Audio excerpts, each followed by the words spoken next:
Welcome to Your Path to Real Wealth, where we explore how to cultivate real wealth, which is so much more than money. It's the sum quality of our values, relationships, health, sense of purpose, time, charitable giving, legacy, and more. Your path to real wealth begins now. In this episode, we get to know one of the show's hosts, Benjamin Cummings, with Blue Barn Wealth. I'm Patrice Sikora. Ben, let's start at the beginning. It's the best place to do it. What led you to the financial services industry? Yeah, that's a great question. It was quite a journey. I grew up wanting to go work for Disney. I'm a big Disney fan. wanted to go be an Imagineer and go design roller coasters and stuff like that. And so in college, that led me to pursue electrical engineering. My dad's an electrical engineer, and so kind of wanted to follow the family trade and go work for Disney. I thought that'd be a lot of fun. In my first electrical engineering class, I remember sitting in the lab thinking, I don't know that I want to deal with electrical boards the rest of my life. I need to rethink the direction that I'm headed.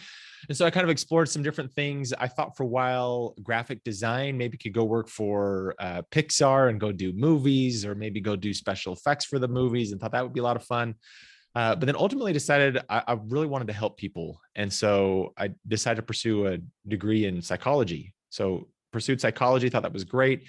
But then as I started to get to the end of my academic career, I thought, what am I going to do with this? Like, do I really want to be a counselor? Is that really the direction I'm wanting to go? Or is there other ways that I can help people? I decided I couldn't handle blood, but I loved the brain. And I thought I need to find something that I can help people. I like the analytical side from engineering. What's the best combination for all this? So as I'm wrestling with these issues, I was walking through my apartment complex one night and stumbled on somebody that was lost. They were looking for a Mr. and Mrs. somebody. And I said, well, there's no Mr. and Mrs. anybody in this complex. This is a bunch of single students going to college. I said, but what are you looking for him for? And he said he was a financial advisor. And I said, I've thought about that, and he said, well, hey, why don't you come in and we'll talk and see what this is like. So I met with him a few different times and ultimately decided I didn't want to work for that particular company, but I was very grateful for his time and for his effort because it helped me discover that this is what I wanted to do. It was the perfect combination for me where I could help individuals in a way that I felt lended to my skills of analytics and math that I liked from the engineering side. So it was the perfect combination between the psychology and the engineering. And so that's kind of the rest is history from there. Decided to pursue some financial planning and pursue some additional education, and I've loved it ever since. Ben, do you have a client, a specialty that you like to focus on? I really love working with anybody that wants to improve their financial situation. I really view my specialty as helping individuals make sound financial decisions. I love analyzing decisions. I love diving into the details. I love partnering with others and helping them make just whatever the best decision is that they possibly can, and helping them make sure that they have the most information that they need to be able to make that best decision that they can. And then do you have an ideal client? Outline someone like that for me. I like the idea of focusing really as our firm. We focus on what we've termed purpose-inspired people. And we want to help them make a difference in their life so that they can make the difference in the world that they want to make, whatever that might look like. And so we really thrive on partnering with individuals who are looking for meaning, looking to make a difference in their own life or in others' lives. And we want to partner with them in helping them use their resources to the best of their ability that they possibly can. All right. So what do you do for your clients? I'd say we do a lot of different things. Certainly we do the typical. We help them build a financial plan. We're going to work with them. We have a unique discovery process where we really dive into who they are, what makes them tick, what their values are, how it is that they want to make a difference in their own life or in others. What is it that's most important to them? And then we're going to build a plan around those goals. So we help them figure out, for some clients, we may need to help them figure out what their goals are. Some people may not really understand what it is that they want to do with their resources. They may not understand really what they want to do with retirement, even what that might look like for them. So we help them explore what that might look like for them. We also consider the risks along the way. So we want to make sure that we put up protections so that they're protected, that their plan can play out despite the what ifs that might arise in their life. And then we really view ourselves as we serve as that decision-making partner, helping them along the way as they face the decisions they need to make. And you were mentioning that some may not even understand that they don't have goals or they haven't identified their goals. I'm sure that takes some time, some education. Tell me about how much education you find yourself having to do with clients, and do they listen to you?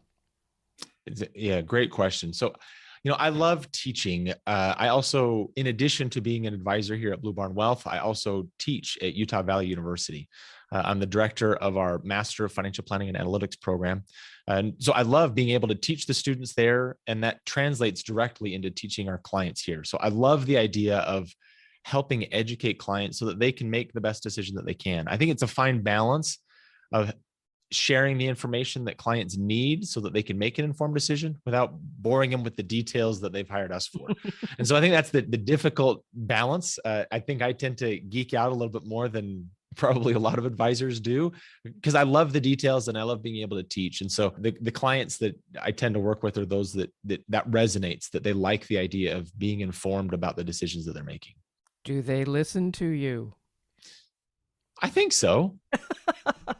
I think they do a pretty good job of listening. I think that we do make decisions together. I feel like we're on the same page when we decide a plan forward. Yeah, I think so. I think they do listen. All right, good to know. Then tell me about the people on your team. Who do you work with? We've got a great team here. I work with Hiram Smith is one of our partners. The thing I love about Hiram is that he's really got an eye for tax. And so I've learned a lot from him about how to help our clients make the most tax efficient decisions, whether it's in investing, whether it's saving, whether it's distributing from their portfolios. He's really got a great eye for tax. And so we help analyze their tax situation to make sure that we're making the most tax efficient decisions. Jeff really has a great eye. Jeff Brimhall is one of our other partners. He's got a great eye for investments. And so I've learned a lot about the different investment options. We really expanded our options based off of Jeff's recommendations. And so I'm grateful to be able to learn from him from that side of things. And then we've got a great support team. We've got Derek Farley, Taylor Bell, Justin Erickson, all are great on our team then helping us serve our clients. They do a great job. I like learning from them and with them as we wrestle with and help determine solutions for our clients. And our team's growing too. So we're hoping to add additional people to our team in the future. And I love the idea of a growing personnel that we're able to work with and serve our clients the best we can. Oh, well, you're saying your staff is growing, your team is growing. That would suggest your client base is growing. How do you acquire new clients? Yeah, good question. I think the main ways that I've seen new clients come on board are either through client referrals or, strangely enough, student referrals. I really get to know my students really well in the classroom. We have a great rapport by the end of the semester. And sometimes as they go on with their life, they have an opportunity to say, hey, consider going to talk to Professor Cummings. He's an advisor as well as my teacher, and consider working with him. He might be one worth talking to. So I'd say both my students and other clients, they've enjoyed the work and the services that we've been able to provide for them, and they refer them out. That's a great source of personnel. I mean, as well as clients too. Yes, it actually, yes, we Hiram as well teaches at UVU. And so we get to know our students pretty well. And it's a nice opportunity. We feel like we get to pick the cream of the crop. And when we have new positions open, it's like, great, who did you feel impressed with this semester and who should we make sure that we're talking to? We try and throw out a broad net like anything else. We like to analyze things. And so we want to see the best possible candidates that we can, but it's nice to have some insider information on the potential applicants. Ben, are you active in the community? Tell me about that. Yeah, I'd like to spend time volunteering for my church. That's probably my biggest passion, is being able to give time. Right now, I work with our youth group at our church, and it's a ton of fun. We have great activities. We've got a camp coming up next month. We're going to go do some hiking and some exploring in central Utah. So that's just a great opportunity. But I also love my kids. And so I have some chances to be able to volunteer in the community with my kids. I've coached soccer in the past, and that's just a blast. I love playing soccer with my kids. And so being able to be their coach was a neat experience. I'm not the most athletic individual, but it's fun to be able to at least contribute where I can. And with these young boys, it was a great opportunity to be able to give back that way too. You can always just go, kick the ball, get the ball, get the ball. That's my specialty. Spread out, pass. That's right. That's right. Offsides. Watch the offsides. Exactly. When in doubt, yell offsides. That's right. Gets their attention. Okay. You were talking about how you teach. What designations or degrees do you have that allow you to teach? Yeah. So as part of my undergrad, my major was in psychology, but I got minors in family human development as well as personal financial planning. And that's really what got me interested. Once I met that financial advisor, jumped into the minor and loved it. But then by the time I graduated, a minor just wasn't enough. I was still hungry for more education about financial planning. So ultimately I decided to go to graduate school, went to Texas Tech, got a PhD in personal financial planning. That's actually where I met my partner, Hiram Smith. So he and I were graduate students down at Texas Tech together. While I was there, started pursuing the CFP, sat for the CFP exam. So now I'm a CFP professional as well. Actually, near the end of my graduate career, I actually went and worked for CFP board in Washington, D.C. So that was a great opportunity to see the inside workings of how that organization works. And they really do a lot of great work. It really raised my respect for the designation by working there. Across the board, they really want the best possible candidates representing the CFP certification. So it was a great opportunity to be able to work there as part of my experience in the past. What made you leave Washington? That's a great question. We actually lived there twice.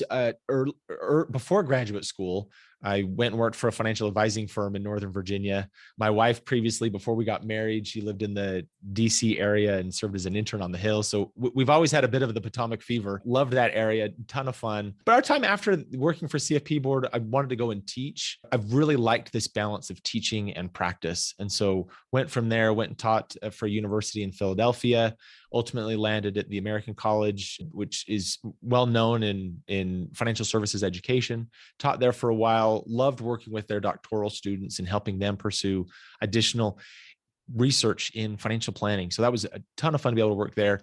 And so now I've landed at Utah Valley and Blue Barn, and it's been a great combination to be able to both teach on our students about financial planning, but then take that knowledge and being able to apply it for our clients. And then the flip is also true because I'm able to take the experiences they have with my clients and also in confidential ways, of course, share that in the classroom and be able to bring that real world experience to the clients or to the students in the classroom.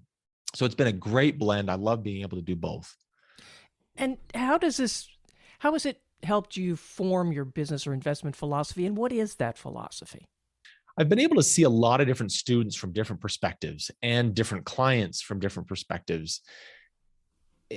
And often both the students and the clients, they tend to be worried about finances. That's what often drives them to come see us, is that they're concerned. They're concerned if they're not saving enough or that they're not prepared enough for retirement or that things are concerning to them.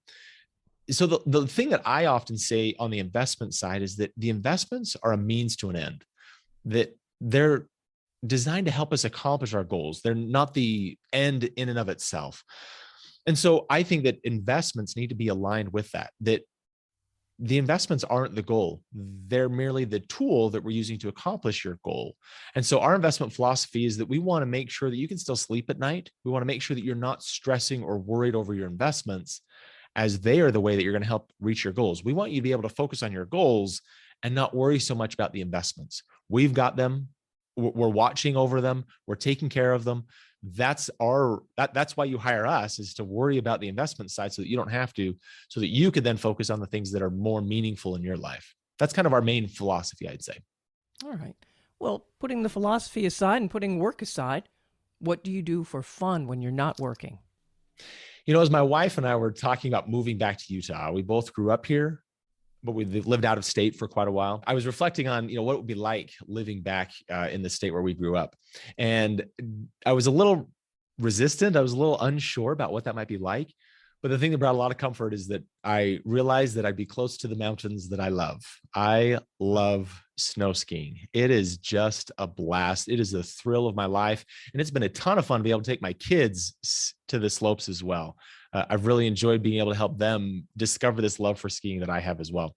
Since we've moved here as well, we've been able to explore the mountains in hiking. One of our favorite things to do is to go hiking as a family.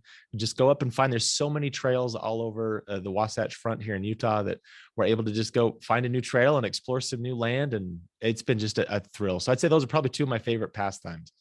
Oh, that's fantastic. Great reason to come back. Exactly. Yes. Tell me one thing about you that most people don't know. I guess, one of my other secret pastimes that I didn't mention earlier is that I love dance parties with my kids. We just crank up the tunes, we rock it out in our living room, and it is really just so much fun. That really brings a lot of meaning to my life. I feel like it's a great chance for us to connect, to share the love that we have with our family, and to just really have fun together.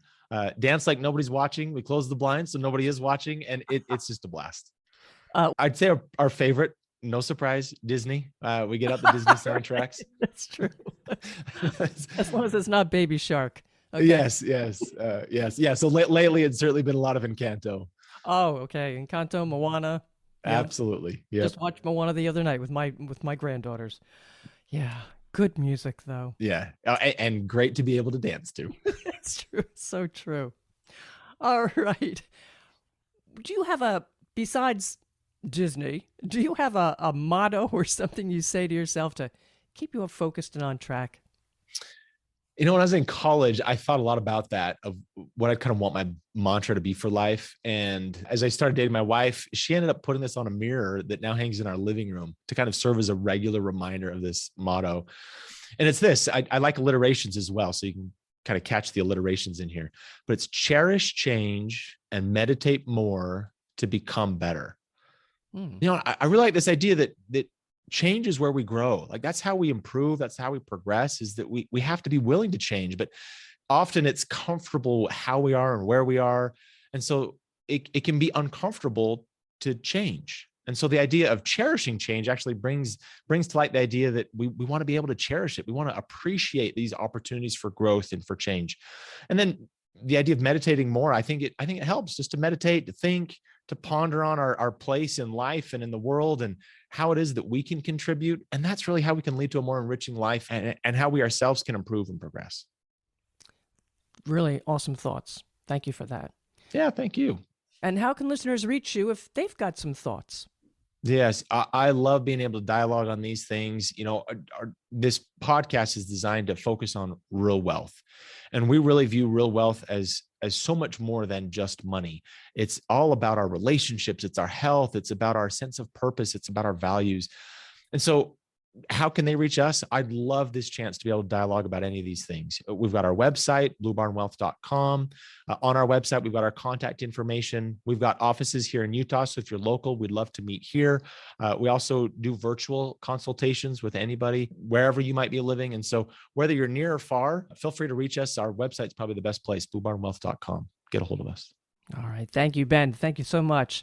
Follow this podcast to make sure you know when a new episode is ready for you. And of course, share with others. They'll appreciate it. I'm Patrice Sikora, and let's talk again later. Thank you for listening to Your Path to Real Wealth from Blue Barn Wealth.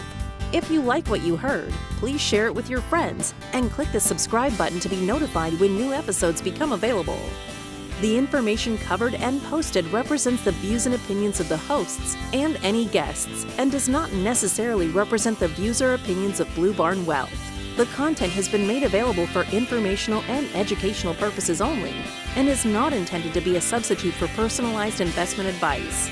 Because everyone's situation is unique, always seek the advice of a qualified financial professional with any questions you may have.